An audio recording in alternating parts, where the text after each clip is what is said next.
అమ్మ లేకపోయినా, నాన్న లేకపోయినా, కట్టుకున్న భర్త లేకపోయినా, కన్న తల్లిదండ్రులు లేకపోయినా, కన్న పిల్లలు లేకపోయినా, జీవితంలో ఒంటరిగా మిగిలిపోయినా, నా యేసయ్య నన్ను ఎప్పుడు ఒంటరిగా విడిచిపెట్టలేదు. నా యేసయ్య నా ప్రక్కనే ఉన్నాడు. ఆ అనుభూతి ఎప్పుడైనా అనుభవించావా?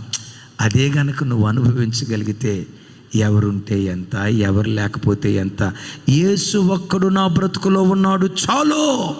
అయ్యా, పౌలు పక్కన నిలబడ్డవే, నా పక్కన కూడా నిలబడవా? పౌలును బలపరిచవే, నన్ను కూడా బలపరచువా?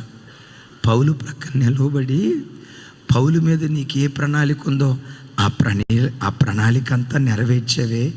నన్నెందుకు పుట్టించావో నీకు ప్రణాళిక ఉంది కదయ్యా. ఆడబిడ్డగా నన్నెందుకు పుట్టించావో నా మీద నీకు ప్రణాళిక ఉంది కదయ్యా. నన్ను ఒక పురుషునిగా ఎందుకు